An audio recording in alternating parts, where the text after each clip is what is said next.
Hey guys, I'm really excited today for my guest is Dr. Doug Porpora. He's a professor of sociology in the Department of Culture and Communication at Drexel University.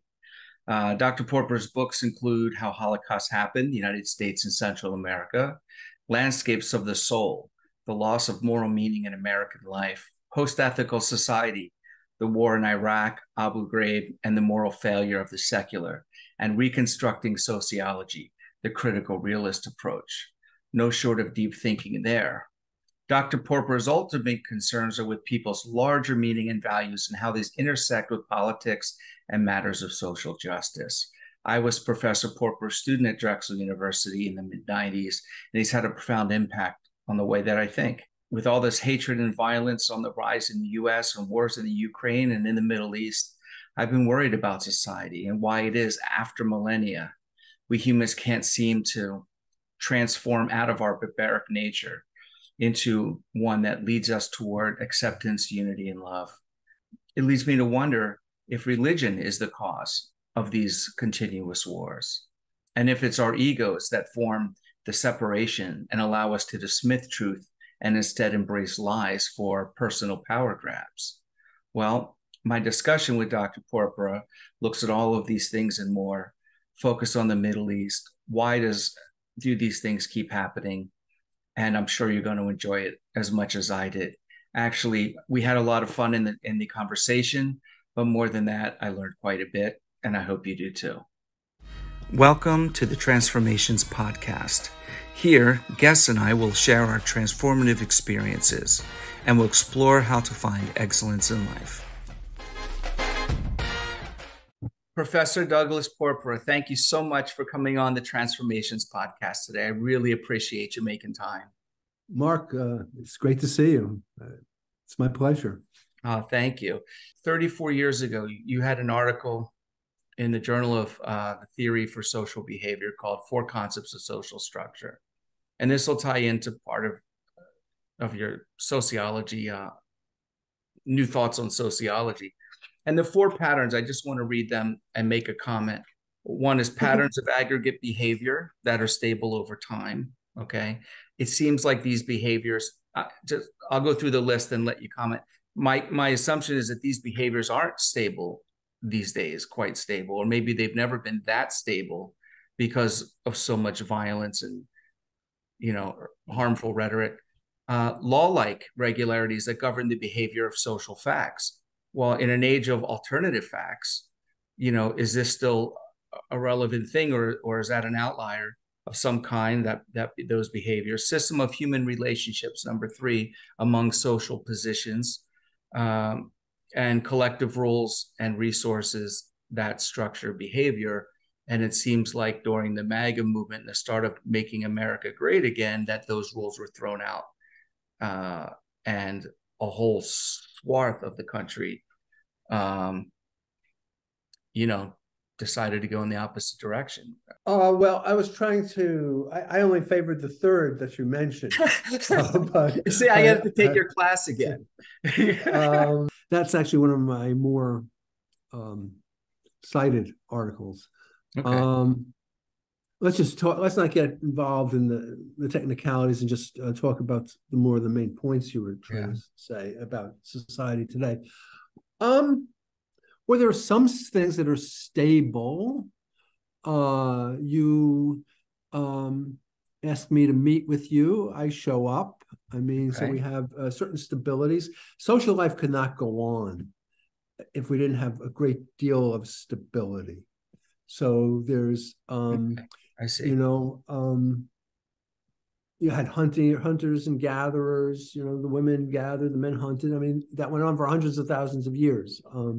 So even today, there's quite a lot of our lives that are stable. You follow the train schedule, the train's there. You go into the store, you say, let me have whatever it is, and you know how to get it, and the person. So there's it's hard to count things, right? But there's quite a lot that's stable. The law-like things, well, there's nothing that's law-like in the social sphere. I mean, I said, well, we agree to meet. Well, I tried to get on with Chrome, and it told me my Chrome was outdated. It told me how to update my Chrome. I tried to update my Chrome. It didn't work. So, I mean, certain things that happen, they're not law-like, Right. like the movement of the planets. Hierarchies and social positions and relationships among them. Yeah. Again, that's what society's actually made of, those kinds of things, role relationships. Let me turn to the MAGA one. Well, it's definitely true, I think, that the MAGA movement, well, the MAGA movement, I see our MAGA movement, it's a worldwide movement. Actually, it's a worldwide movement, probably in a part, basically against neoliberalism worldwide. And a world economy that has rewarded the more educated people at the expense of, when I say more educated, people with four-year college degrees. You look at the voting patterns in the United States, you look at them in Britain, and there's a split between people with four-year college degrees and people without four-year college degrees.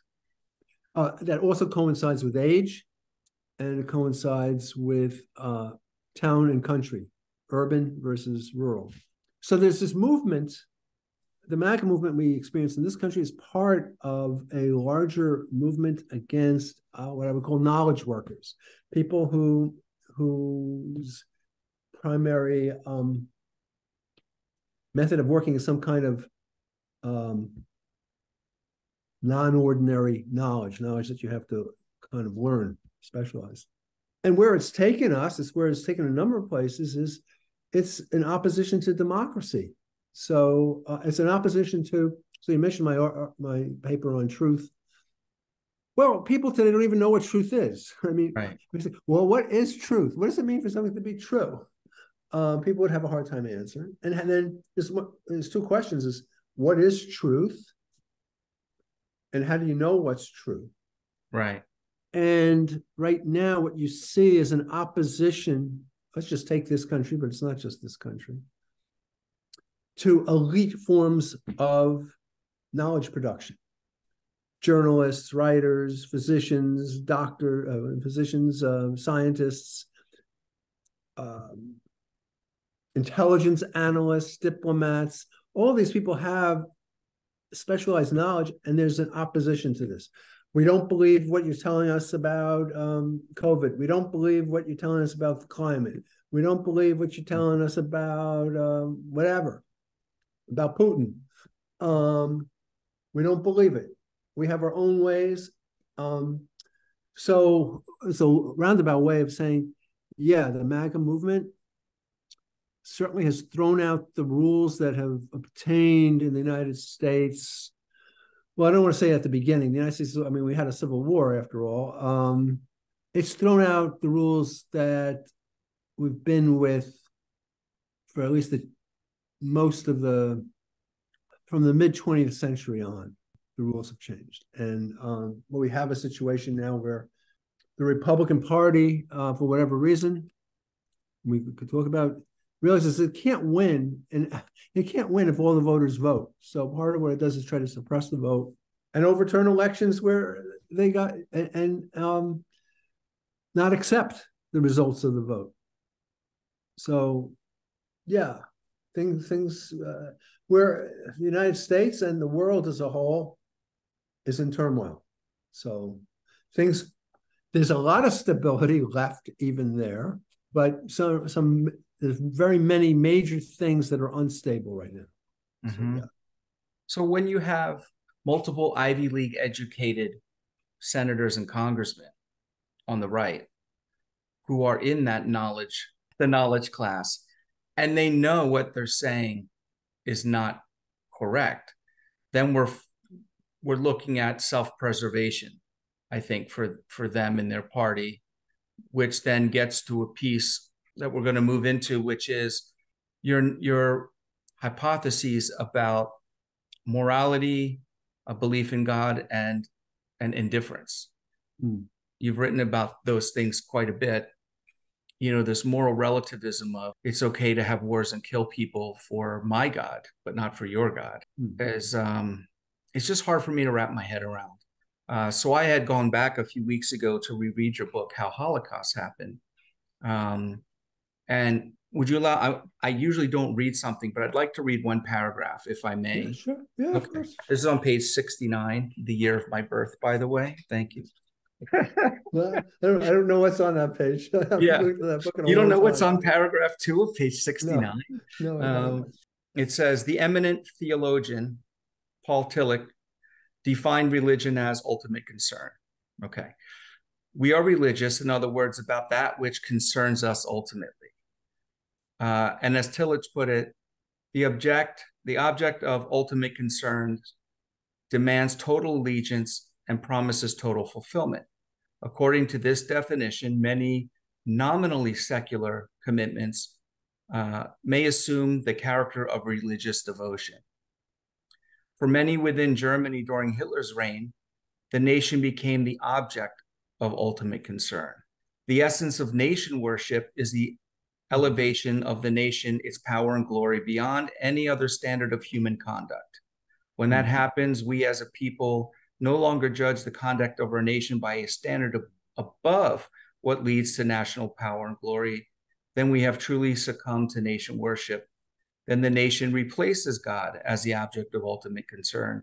According to the Judeo-Christian tradition, this is nothing more than a form of religious idolatry. It is an idolatry, moreover, that in the modern world threatens to become the ultimate evil. Well written. Very well written. Yeah. That's some good stuff, man. The amazing thing, again, I have to compliment you, is I didn't remember writing that, frankly. Yeah. But I remembered yesterday saying, yeah, didn't I used to say that like nation worship is a form of idolatry? It was just yesterday. That's crazy. I mean, I don't remember writing that passage, but yeah, that's good. And so I'm still thinking that way. And of course, that you're focusing on that because you see a parallel today. Yeah. As do I. I mean, when we think about when Donald Trump was president, he idolized other authoritarian rulers. Yeah. And that power position was more important than God, right? More important than the United States even. It's the power position, I think, for him that was the most important because it relates to him directly, even over country, is my thought on that. I agree. I agree with you. The problem is, though, not just Trump, it's the people for whom Trump is totemic. Right. So Trump is totemic of, and it's fascistic. Right. So it's the same thing that happened in Germany is happening here. I mean, without necessarily the extermination of the Jews. Right. So you have the folk, you have this divide between this very polarized country between the knowledge workers and the non-knowledge workers. And it's divided up by spatially, town and country. And for the people who are opposed to the elite, the knowledge elite, it's the knowledge elite. I mean, Trump is a financial elite, but they don't care about that. It's really the cultural elite that they're opposed to. Mm-hmm. And you really have, as you said, it becomes, truth now devolves into group dynamics, the in-group and the out-group. Whatever serves us and our position is true, their truths are wrong. And we don't have any kind of evidence doesn't decide the matter. Yeah. All that decides the matter is whose side you're on. Part of what you see on the right, as in Christian nationalism, is exactly this fusion of religion and nationalism, that the country is raised up, so the United States is exceptional. There's people have written about how the United States in American history has been portrayed or portrays itself, or Americans think of themselves as the new Israel. Israel, the old Israel, was supposed to be God's chosen people to be a light unto nations, to show other nations how to behave ethically. Well, the United States now thinks it's the modern day light unto other nations. It's God-given. And you listen to people, they think that the Constitution, which I now think is kind of a mess, is divinely inspired. It's like almost part of the Bible. And God is uniquely guiding the United States. And there's a true American. And the true American are essentially WASPs, white Anglo-Saxon Protestants. No others are held with suspicion, and particularly Blacks, Latinos, Jews. I mean, you have an upsurge now in anti-Semitism, and in Islamophobia, and I'll bet you it's the same people. Much of the same people don't like either one of them. And big uptake in Asian AAPI and the Kung flu. And what Trump did, Trump is iconic, right? And people, neither you nor I like bullies. But the Trump people, they seem to like bullying. They do. I mean, it's all about bullying, and then they call themselves Christians. So you can see how what I was writing about there is their ultimate concern is now their group and their nation and their group within the nation, and other values, truth, charity, compassion, fairness, just get swept aside. You talk about moral and political indifference in the book, and I wonder how much that seems to be in play quite a bit in our time today. I remember when a congressman had to leave Congress because he had an affair, with one of his staffers. But now you can grab vaginas and have sex with porn stars and stay a president. Well, you're right. It's a form of indifference. So what we've become indifferent to are the faults of our side, whatever they are. Yes. That was a different kind of indifference from what I was writing about in the 1980s. But you see that kind of indifference too. So we're a country that the right would say was basically a Christian country, should be a Christian country. But you look at the Bible, there's only like a handful of verses that say anything about homosexuality. But you open up the Bible and you say, how many times does it talk about the stranger and welcoming the stranger and not oppressing the stranger? And these people want to put up a wall. They're first out, the stranger comes and they say, well, let's put up a wall. And they say, these are Christians. They're kind of indifferent. Now, a lot of the reason we have all these people on our shores, or at least on the Mexican border, is because of the things I was writing about in 1980 in Central America that never got resolved appropriately, in part because we picked the wrong sides. And that's why they're coming on the border. And, I heard Kamala Harris in an interview saying, they said, well, why are you in Guatemala? She said, because that's what the problem is. Right. But people don't want to hear that. All they want to do is put up a wall, and it's not Christian. I mean, I said it's a form of idolatry. You're not worshiping the God of Jesus. You're worshiping an idol. So the title of the book we're talking about is How Holocausts Happen, but I'd like to know your opinion on why they keep happening. Is the why because we've lost our connection with God? But that's all religious fighting there too. I mean, the fight is about religion. So I actually right now teach 2 religion courses. This term I'm teaching Introduction to World Religions. Students really like the Eastern religions, by the way. Yeah. And one thing I say repeatedly is I basically love religion. All the major religions. I I have a religious ear, so I can resonate with what's in each. But I say, look, it's like the Force. There's a light side to religion, and there's a dark side to religion. And the dark side to religion is tribalism. Yes. And you have these religious ideals. Well, those religious ideals are hard to live up to. It's much easier and more fulfilling in some ways, or more easily fulfilling, because the group comes together over it, and you get that communal feeling from tribalism, us versus them. And you lose sight of the fact that, yeah, there are people on the other side too. They have their reasons for doing things. So you take the Middle East. What's my position on the Middle East? What Hamas did was appalling, unacceptable, barbaric. That's point one.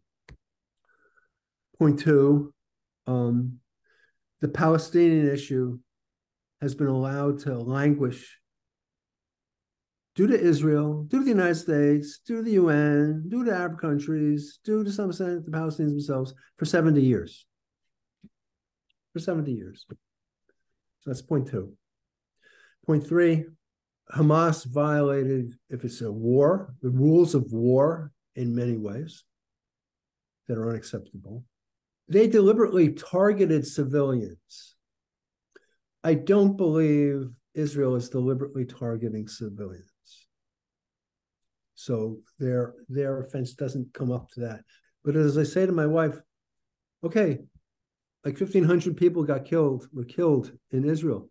Tell me the number of Gazans that you're willing to take out before you call it even.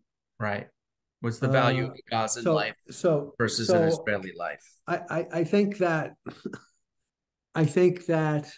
what Hamas did was wrong. I think how Israel is going about things now to put them right is wrong. And ultimately, what needs to be done, Israel is not going to have any security. And I actually heard the head of Shin Bet recently say this himself. There will be no security for Israel until it actively and forcibly commits to a two-state solution and starts working towards it. This government has been working against it. And that this is actually an opportunity. Israel could have an opportunity to really make things secure for itself. It says, we're not going to just meet force with force. I see on the news, and again, where we're listening, but they say, go to the south of Gaza, and then they bomb the south. So isn't that leveling up like Gaza, because you're like Hamas, because you're saying, go there for safety, and then boom, we bomb it 2 days in a row. They did that. I don't think that they are specifically aiming for or targeting civilians, which Hamas did. Right. But they're certainly taking much more collateral damage. They are. And I think at some point you have to say. And what about the U.S. not agreeing to a ceasefire to get aid in there with the UN? I mean, our position, that doesn't seem moral to me. But I don't know all the politics and strategies behind everything, like most of us don't. I actually think Biden is trying to play a double game here. Yeah. Give Israel outwardly all our support and try to counsel them more internally to pull some of its punches and to work. So I suspect that with Biden, if you just look at what he's saying publicly, you're only getting half the story. Yeah. Is there some important information about the conflict in the Middle East that is not being highlighted in the media that you know about, or at least the left media, CNN, MSNBC? MSNBC, I think, has not sufficiently taken account of the Palestinian side, of the fact that this has been going on for 70 years. Yeah. And the Palestinians deserve a state. However, I don't think the Hamas is representing the Palestinians, but the problem wouldn't be there if you had a two-state solution by this time. So I do think that that side of things has not been adequately covered. It's covered some. It's covered some. Actually, the Jewish writer for the Times, Thomas Friedman, if you can find some of his recent op-eds, has been excellent. Do you think it's possible to have a two-state solution when two different groups are claiming the same land to be their holy land? I mean, do you do even and odd days, even days? No. Yeah. No. You got to give the Palestinians Gaza and the West Bank. Jews could stay there if they want in the West Bank, but they're under Palestinian control. Mm-hmm. Is that the ideal solution? I think it's the best solution that's possible. Mm-hmm. You're not going to dismantle Israel and have it be a secular state. You're not going to do that. Nor do I even think that it should be. I think that given where we are, a two-state solution is doable. It's not that hard. It's not that hard. And would solve a lot of problems, solve problems for Israel. They're not going to be safe until you do that. And do you think that some of America's position on all the wars, I mean, that we get involved with, which is a lot, is some of our policy is directed out of personal interests of some of the legislatures in the House and Senate who own stock in the companies making the ammunition and the no. I don't think it's that crude. I mean, I think there's is it reflect what is considered to be American interests generally? Yeah. Yes. I mean, oil insecurity and some other things. Well, I don't think that's the case with like Ukraine, and I don't think it's the case with no, I don't even think it's I don't think we are insecure in terms of oil, actually. I mean, I won't say that there's no larger scale imperial interest. I don't think the current wars have much to do with that, is my own view. Mm-hmm. Well, I would say this. I think that for America, democracy and capitalism are two of the same, they're identical almost. And so we pushed democracy, we're also pushing capitalism. So I think we pushed democracy and capitalism on Ukraine, or fostered it. I think Ukraine went for it. I think the Soviet Union was less because of NATO than the European Union. They don't want Ukraine joining up with the European Union. I don't think Dave thinks it's because of NATO. I actually don't think it's because of NATO. So should America have done that? Well, I have much less problem with them pushing democracy on Ukraine than NATO. Was it wise? Probably, maybe not the wisest thing, but so yes, I mean, I think there's some blame to go around, but I don't think it's principally nefarious elements in the United States. There are nefarious elements in the United States. I think Trump is their leader. That's kind of scary, thinking about it coming back around. It's very scary. And the fact that you see, 90 plus indictments and how many lawsuits, and they still don't care. Yeah, because they watch Fox News. They watch Fox News. Fox News doesn't show it to them. What's his name? Hawley was just attacking this one guy for being, I don't know, like a Nazi. And it turns out he was Holocaust. And Fox News didn't show that. Fox News just showed him attacking. And so, Fox News is like the worst thing that. Oh, it is. And it's allowed because we have freedom of speech. And because people like to be fed what they want to hear. Yeah. So Fox serves it to them. Here, have more of this poison. I'm just going to ask a quick question about the title of your book, Post-Ethical Society. Uh-huh. And the question is, when in history have we had an ethical society that we can now be post-ethical? Okay. Like postmodern, right? Like, is there, see, I'm bringing you laughs again. I mean, or I would say, you caught me. I did. You caught me. It was kind of a it was a kind of a rhetorical, more of a rhetorical Yeah. flourish.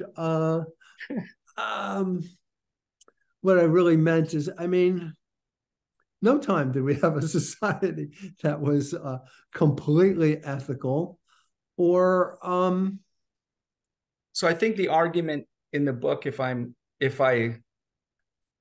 read correctly, is that the utilitarian concern is replace the ethical imperatives in our discourse, and that's on the news and the radio and television. Yes, except I would quibble. That's really good. I would say it's utilitarian, because utilitarian is one way of being ethical.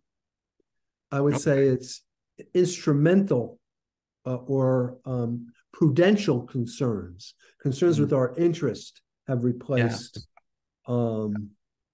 Now there is some. You're right. Like in the what do you call it? The ticking bomb scenario. Should you torture the guy?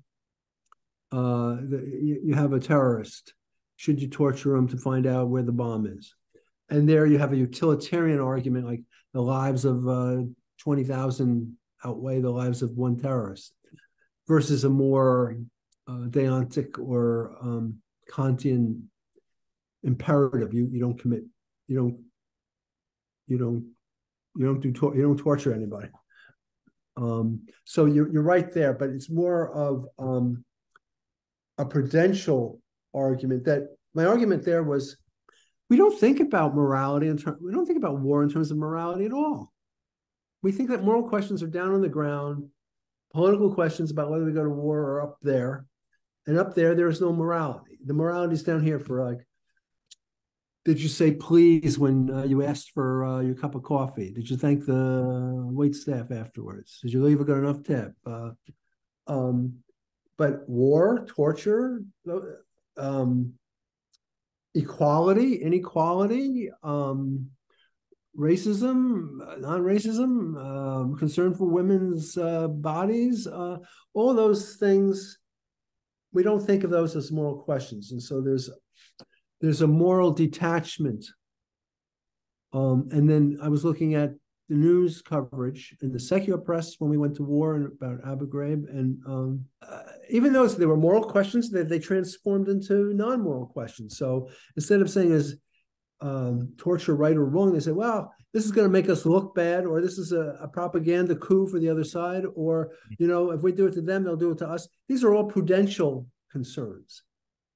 The religious press, I didn't look at any Muslim, because America doesn't have much Muslim press, but I looked at Protestant, Catholic, and Jewish. They were all debating the moral issues. So the post, I agree. I don't know. I was teasing a little bit, Well, I was laughing because, I don't know what you would call it, but right. And I think some people say Post-moral, maybe. Well, you say the same question: was there ever a time when we were moral? I think I was thinking to myself that we no longer even have the pretense of being moral. I mean, we've just given up. It's just like moral has no bearing up at that level. So here comes the indifference again. Now we're indifference to morality. Yes. Indifferences toward morality. Yes, you're right. You're right. I mean, so, let me just say, I grew up, I was born in 1952. Yeah, I must be 71. I was born in 1952. So I grew up in the shadow of the Holocaust. I certainly wasn't around for the Holocaust, but when I was growing up, when I was 8, 10, you still had television shows about World War II. Nazis were still big. And I always asked myself, how would I have behaved if I had lived in Nazi Germany? Wow. And my answer to myself was always, yeah, I don't think you're brave enough to have done much good. And then I say, well, then you're guilty. And you've just been spared the test, but you know how you would have, what you would have done if you were tested. So, don't think you're so good. So I try to live my life saying, well, all right, at least I'm not going to get killed so far unless Trump comes back Right. for resistance. And so at least I owe it to try to do as much as I can. My wife will say to me, "You're doing too much. Why do you're doing?" I said, "You're doing enough." I said, "Well, what's enough? I'm not hanging on a cross. So I mean, obviously, I'm not. I'm not hanging on Obviously, the cross. obviously, I'm not doing enough. Not trading my life for another life in Yeah. the So Middle East. I haven't done enough." Uh, so my mind always goes to comedy, and you were talking about the moral question, like if you were in Nazi Germany, and my mind went to would you be tough enough to Oh, live in those times? And I was thinking, here's the book I'm going to be teaching on oh, my. nice. It's how the right, Irony and the right, outrage. the left uses comedy. Ah, there it is. But I thought Hogan's Heroes, you'd be Hogan making all the plans and you let the other guys do the other work. but No. but then I thought in the opening scene of the Woody Allen film Manhattan, he brings up a moral question. If you were walking over the Brooklyn Bridge and you saw somebody down below drowning, would you have the moral courage to jump in and save them? And then And I don't think I would. Woody Allen says, well, fortunately for me, I can't swim. So it's not, I don't have to answer the question. So he just backs himself out of that moral conundrum because if he jumped in, he'd die too. Right? Yes, he's right. I thought he was going to say, I don't walk over any bridges. Right. I mean, I think about that too. I don't have a very great confidence in my physical courage. I have more confidence in my moral courage, social courage, but I don't got a great confidence that I'm ready to give my life up.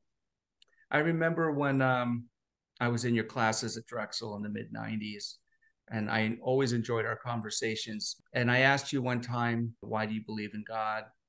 And you said, or how did you come to believe in God? And you told me, correct me if I'm wrong, of course, you said you were in church one day and then you felt touched. No. Well, you got the main point, but okay. I think you got the main point is I said I experienced God. Oh, you experienced God. That was it. But it wasn't like one particular time in church. It's not even in church. When I was younger, church was pretty boring. Yeah. It still could be a little boring. And then I think something deeper, a level of reality deeper that you can connect with, that's there for you, that you can respond to in a personal terms. I was, as long as I can remember, I felt that. I felt connected in that way. And I think that whether you believe in God or you don't, or you believe in God or you believe in something or you don't, really ultimately has to do with your personal experience, whether you have that sense of connection or you don't. And I think that religions can sensitize you to it and give you a vocabulary for it, but they can prepare you for the experience, but I think you have to experience it yourselves. And I think a lot of people, I see in my students, they have a lot of baggage with organized religion, and they're right. I mean, the things that they don't like about organized religion, they're right about. Somehow, though, despite all those things, it took with me. I channeled. I got it. I think of different religions as like a noise and a signal. There is a kind of divine signal that comes through the Quran, the Talmud, the Bible, the Bhagavad Gita, but packed in a lot of human noise. Yeah. And either the human noise blinds you to the signal that comes through, or you get the signal and you block out the noise. Right. It's I don't want to say church, the places of worship and the organizations of religion are just like any other organizations where there's politics, there's hierarchies, there's place for power, and all of those things have really nothing to do with worship, spirituality, or religion. So people are saying, I don't like organized religion. Yeah, that's the human part of it. And I Right. think that human noise that you're talking about is a big problem for why there's, more people that I know say that they're spiritual but not religious. Right. Means they don't Which, want the noise, but they want the signal, or they have the signal.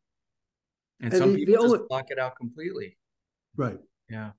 And the only problem with that is religion is almost, I know you know this. The word goes back to bind. Religion is supposed to be a binding community force too. Yes. It isn't just supposed to be a unitary thing. Right. I say, look, the problem isn't so much with the religions, it's with the practitioners. Yeah. The practitioners don't live up to their religious principles. Mm-hmm. Martial arts is the same way. Every style is the best style. And even within one style, like to say Christianity or Catholicism, there's 87 branches, right? So even within karate of one master, there's 87 branches under him that are all the correct way. And they got the correct teaching from the head of the style, not saying that we all live, trained and lived and learned from this person. And that person's training came from someone else, and it's all part of the bigger global thing. I mean, the comparisons between religion and martial arts and the organizations and the hierarchies are very similar, but more so between martial arts and cults. Having the cult of personality at the top and the people follow blindly. It's changing now a little bit, but it's troublesome, and that they don't live up to the ideals of the martial art, the spiritual warrior. Be just, be kind, help the weak. It's all, I'm better, I'm stronger, my style's better, let's fight. And I've been challenged many, many, many times. And I just say, like, so I learned martial arts for self-defense starting in 1979. And I've now at 10th Dan. Okay. And you've been studying martial arts for whatever. And you want to fight to see whose method of self-defense is better.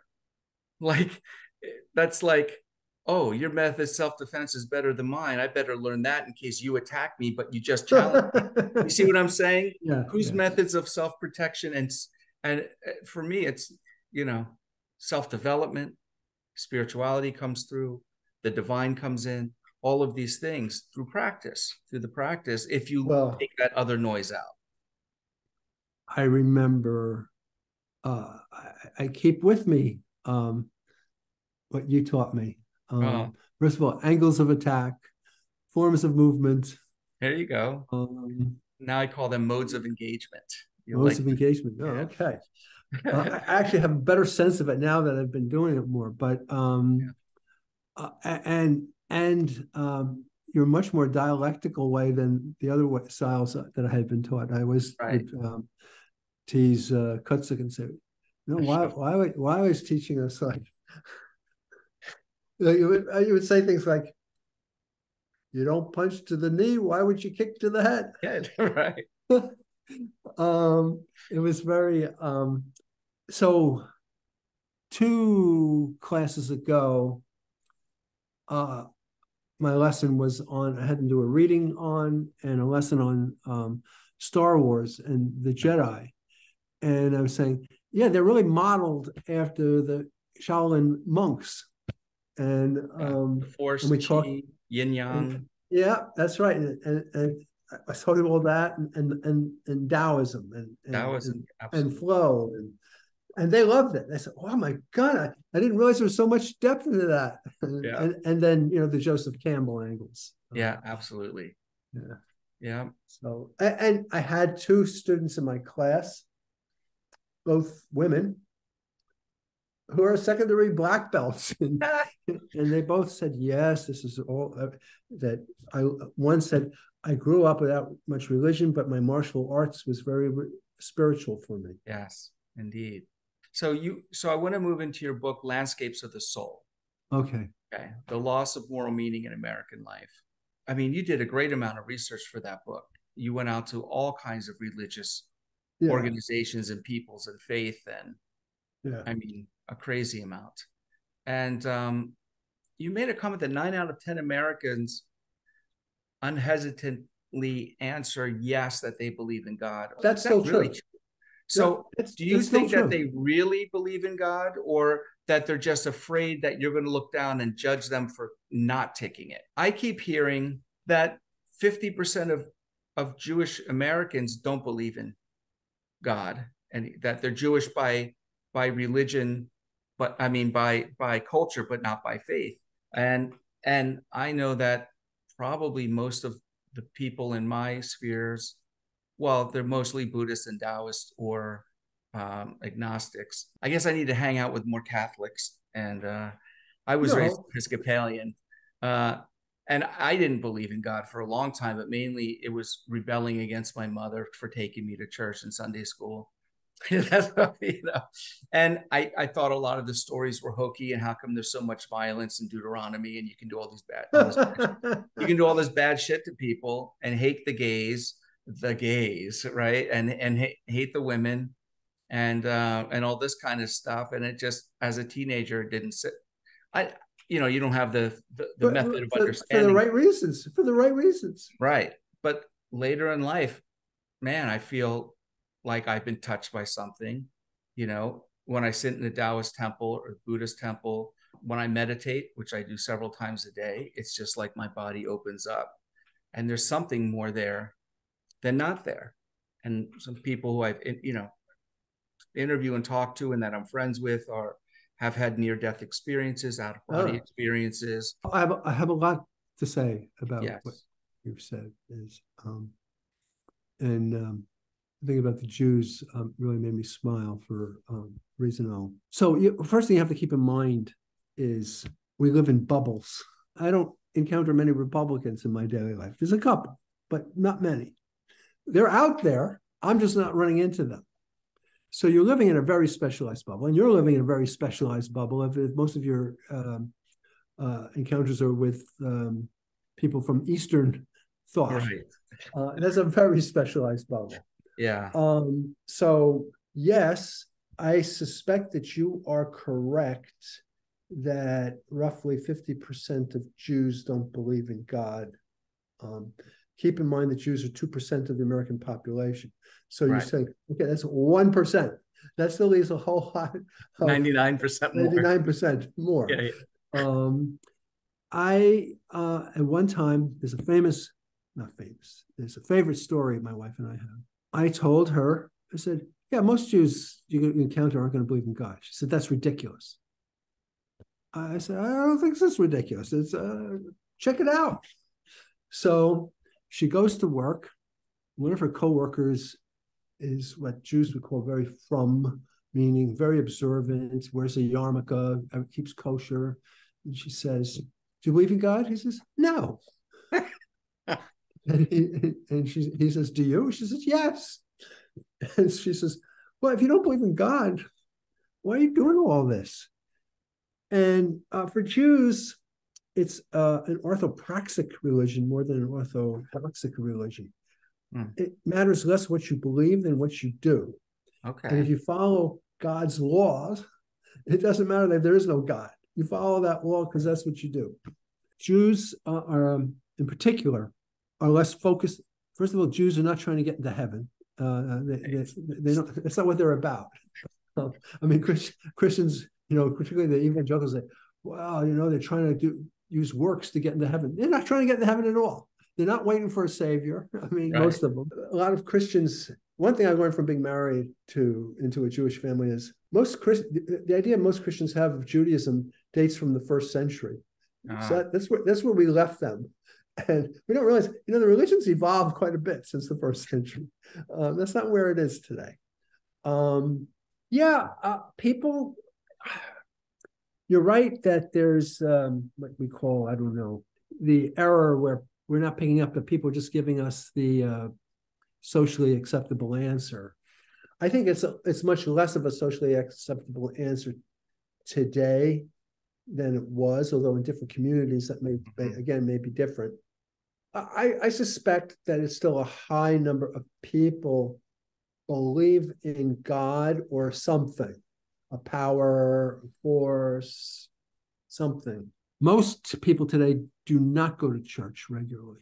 Even the people who, you're really talking now maybe about 25% of the public going to church regularly. I've seen a handful of churches here in Montgomery County that have just closed because nobody was going. Yeah. And one that turned into a Hindu temple. They're remodeling the inside. Really? Yeah, interesting. But it's like, okay, there's a sign. Nietzsche called the churches the sepulchres of God. Yeah, I think that we're going through a period, at least in the United States, of religious disorganization. I think the established religious organizations are all suffering, even the evangelicals. But the people are still, and I say it to my students, as you said, they're still spiritual. They still want something. They don't want what's on the buffet. They want a new kind of plate. And I think that'll emerge somehow. So I don't think that spirituality is disappearing, or even religion as such is disappearing. It's taking new forms and much more syncretistic. Do you think it's a connection to God or a belief in a greater power is necessary to lead a moral life? No. I think the people who don't believe are leading today in America. I think the people who don't believe in God seem to be living a more moral life than the people who say they are. Yeah. And why do you think that's the case? Well, this disconnect from the moral teachings of the God that they believe in. Although interestingly, the far right is now like banning the Bible and saying Jesus is too woke. They're saying Jesus was too woke and we don't want him in as our You're kidding. Oh, wow. I have to look that up. You have to look it up. That's fantastic. Well, you asked me why it is. I can only give you my I haven't done studies on it. I haven't seen any studies on it. I can give you my considered sociological position. Religion is a very aggregate kind of things, and people believe in it for a variety of ways. I haven't believed in it just unthinkingly. This is how I was brought up. They water it down in different ways.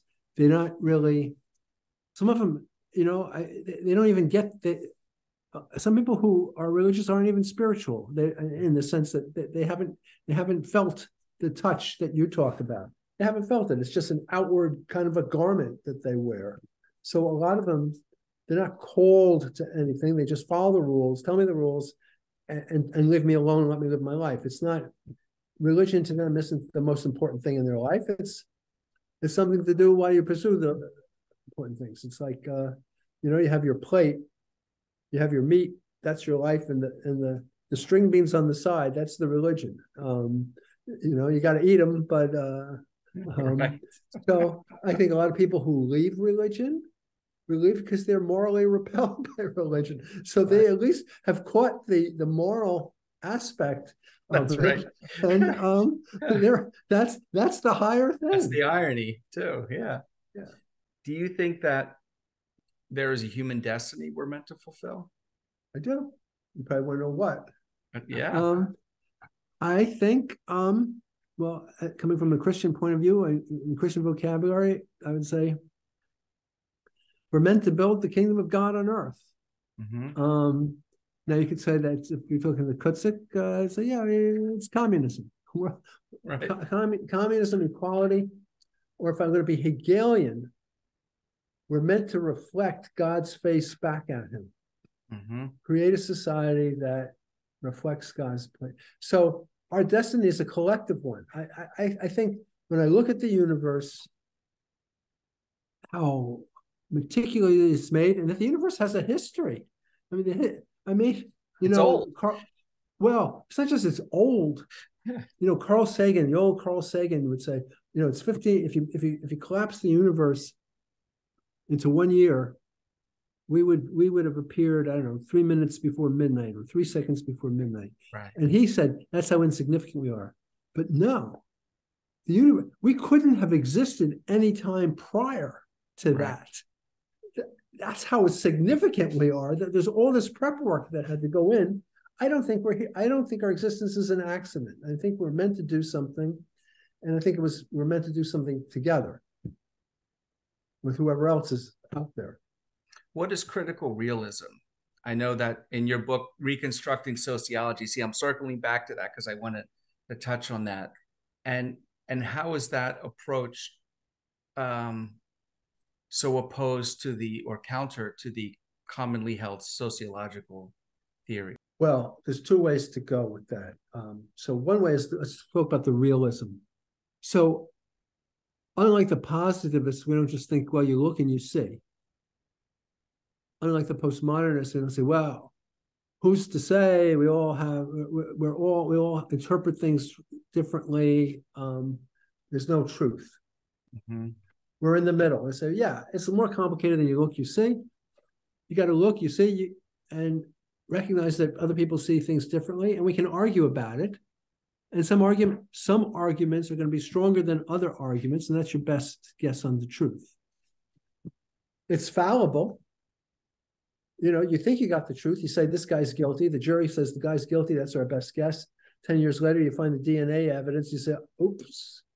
So it's always fallible, but your best guess about the truth at any one time. There's a difference between truth and truth judgments. Yeah. The truth judgments are fallible, but the truth is not. I mean, the guy doesn't suddenly become innocent because you found the DNA evidence. He was always innocent. Right. But your truth judgment changes. So that's the realist part. And the critical realist, that we're actually trying to be critical of the realism we have. And the other has to do with, that's more being aimed at the anthropologists who are like, well, and the Zandi, they do it differently. So who's to say? Well, it's like cultural relativism that anthropology was so good at. So we're against that. In sociology, the sociologists think of causality as involving laws. If A, then B. And that means you have to have a general kind of collection of representative cases and use your statistics and find the law. We don't think that causality is about laws. I mean, I just picked up my highlighter. What's the law? There's no law there. What's the law that's telling you why I'm saying what I'm saying right now? It's caused, but causality is about making things happen, and it's about things making things happen instead of just one set of events following another set of events. So that's what that means is you can't just collect statistics. You got to do ethnography. You got to look at the mechanisms through which things occur. So by looking at the mechanisms, you got to observe, talk to people, find out how they're thinking, why they're thinking. Those are the mechanisms. So critical realism will be much more open to qualitative kinds of research without getting rid of the quantitative. And sociologists aren't liking this approach now, the majority of them, because it disrupts the status quo or puts down the theories that the individual researchers and authors have been putting forward, and now they've got to account for it. Both. Because they don't think very clearly conceptually. They have stupid ideas. It's all practice. There's nothing inside people's heads. Don't look inside people's heads. Really? Everything happens in the head, in the mind. Well, you got to start there. So they're anti-people. Okay. Sociologists are anti-people.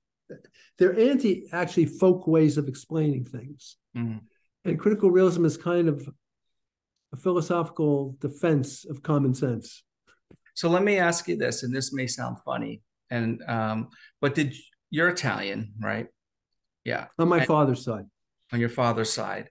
And I'm partly Italian. My biological father was half Italian, half Irish. Yeah. And his side of the family, when we go over, be loud and boisterous, arguing, a lot of good-natured, heated stuff. Did you grow up in a home like that? Confrontational, yes. Loud, bombastic? Yeah. Oh, yeah. It's such a good question. My wife is Jewish. Her family is so even keeled and nice. And my family was a lot of like, my father used to call me Slabo because I did everything sloppily. Even my math. I wasn't good in math at first. And he said, "What are you doing? I want to see what you're doing." And you know, I would write something on this piece of paper and something on this piece of paper. He says, I see your problem. You're a slob. And I want you to write, here's the equation, then just step by step, boom, somehow. After that, my grades just shot through the roof. Right. But yeah, they put me in the basement. My father would say, my parents would go to school night, and my mother tells me they would talk to the teachers and say, is he just not college material? Because, we don't want to force him. He could, get a good job as an electrician or something. And they said, oh no, he's smart. He's just bored. He's bored. Yeah, I hear that. Oh my gosh. So then my parents would come home and scream at me. Yeah. My father would say, I think you're too comfortable up here. You're going to go do this work in the basement, which wasn't finished at the time. Wow. My mother would be crying. So no, I had a very volatile house that I grew up. Okay. So I was assuming that based on the fact that in terms of communication, you have a very interest in how people converse and argue politically and morally, and on things like, Twitter, chat rooms, social media, etc. So I thought, I wonder where that interest in that comes from. And I was trying to think, and I thought maybe he grew up in an environment where there's that kind of thing going on, and he's listening to how, now that you're saying how you were reading arguments and thinking about questions in your head and learning a lot, that perhaps that led into parsing arguments in listening to conversations and discourse. It's $25 an hour for therapy with me. I'm cheap. Easy too. What you say makes a lot of sense. Yeah, I never thought of that. I never thought of that. I mean, I know they say people go into fields where they have a deficit, like the people in communication. I mean, I'm a sociologist in the communication department. The communication people, they don't know how to communicate. It's like the psychologists, they're all like nuts. My mom was a psychologist. They're all kind of nuts. Yeah. And projecting their nuts on other people. Nuts projection. Yeah, maybe. I had a problem with, I had my own issues with communication. You have a very impressive body of work. Just a few titles of your books: How Holocausts Happen. Here's my copy. The United States and Central America. Landscapes of the Soul. The Loss of Moral Meaning in American Life. Post-Ethical Society. The War in Iraq, Abu Ghraib, and the Moral Failure of the Secular, and Reconstructing Sociology, Critical Realist Approach. And then two article titles I really enjoy: Critical Realism and the Return of Marxian Materialism, that you wrote with our friend and colleague David. Oh, right. You have to, and then Truth, Communication, and Democracy. I mean, these are really heavy topics, like that take a great deal of you need to have a historical background, understanding of historical background, social issues, psychological understanding, just to think through these topics. From where did your inclination toward or preference for these profound subject matters emerge? Oh, so I could answer your question in different ways, but perhaps I'm going to go back to the very beginning. Yeah. So I grew up in Stony Brook, New York, or at least my parents moved out there when I was like, 13. And Stony Brook was a university town, so I went to school with a lot of children of university professors. Not me. My parents were college educated, but not university professors. And I remember being in a locker room, undressed, and some son of a university professor says to me, "You believe in God?" And I said, "Yeah, of course I believe in God." He said, "Can God do anything?" I said, "Yeah, of course God can do anything." He says, "Can God create a rock so heavy he can't lift it?" And I was like, what? What? And this was the 60s. And so a lot of the baby boomers like me were leaving religion. And, reading about evolution, and which I believed in. And I said, well, yeah, how could the soul have evolved? I remember my good friend was saying, oh, he's a Catholic like me. How can you believe that bullshit? And I said, so I don't like believing in bullshit or what people think of as bullshit. So I went to the library. I started reading books on religion. And for me, the whole thing was like I was preparing for a bout or a chess match. And I was going to say, well, I'd read something and say, well, that's a stupid argument. If I say this, they're going to say that. So forget that argument. Go and every question. So every question that I answered opened up like 5 new questions. Mm-hmm. And being somewhat compulsive, I didn't stop. At some point, I was far advanced in philosophy and theology than any of my peers. They weren't going to get me anymore. But I still had these questions. I said, Jesus Christ, can I curse on this, or do I have to watch Yes, you can. I'm a good Catholic, but I'm more or less a Catholic. I'm a Catholic who doesn't believe half the things that Catholics do. Shopping cart. Got it. Yeah. Cafeteria Catholic. Yeah, cafeteria. Shopping cart. I like that. I hadn't heard that term. Leave out the abortion stuff and the prescriptions against homosexuality and whatever other. So you're Catholic for the left. So I was like, I said, wow, I mean, is there any ultimate truth? Is there an absolute right or wrong? Or are we just, everything we do is just selfish? I said, how can we go on? How can we go on unless we answer these questions? So I wanted to go to university. I was still in high school. I wanted to go to university and study philosophy. My parents said, yeah, you're not doing that.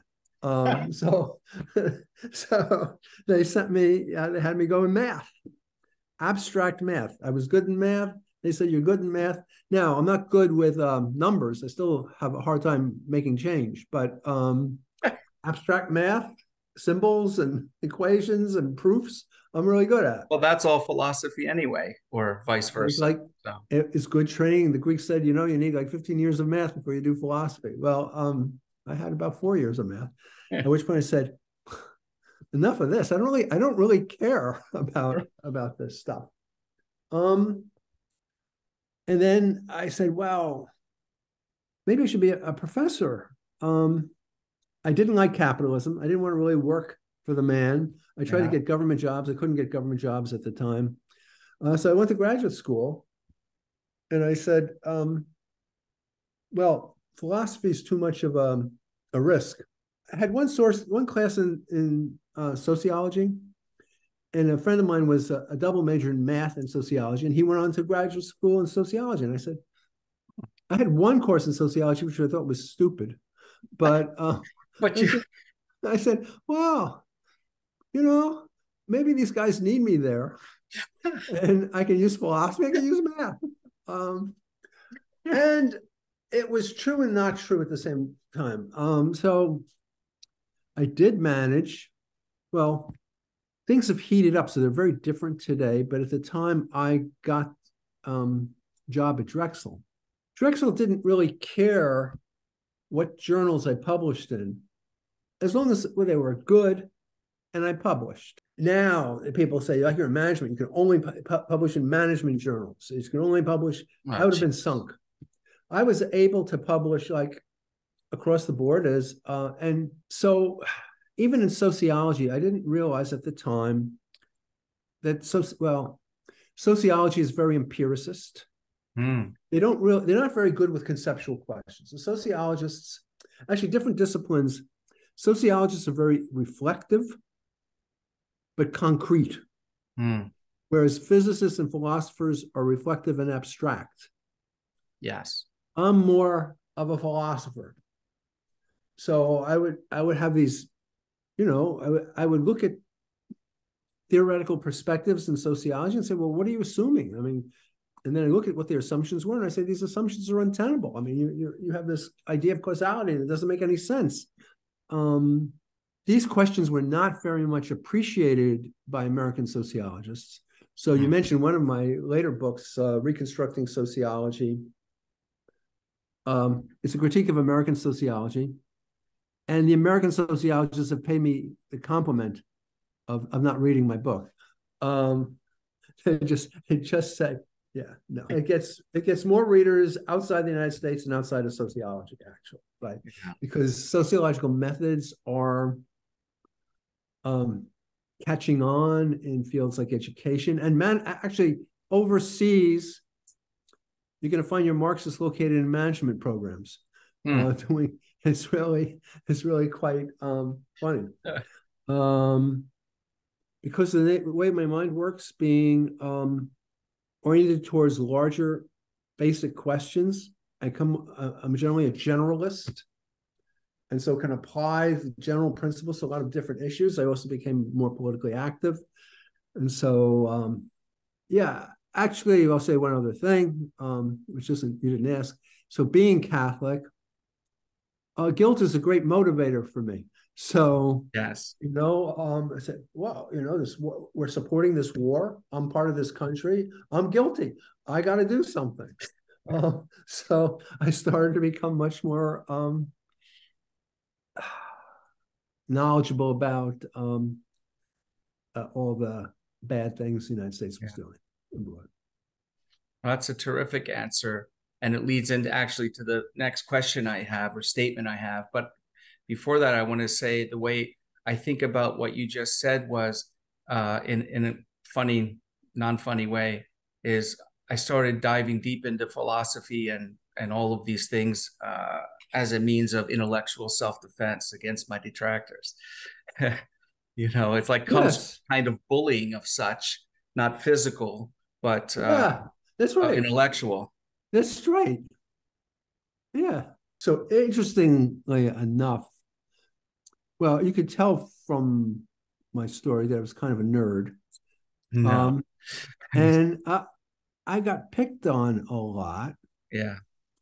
But in my very early days growing up, before I moved to Stony Brook, I was in Massapequa.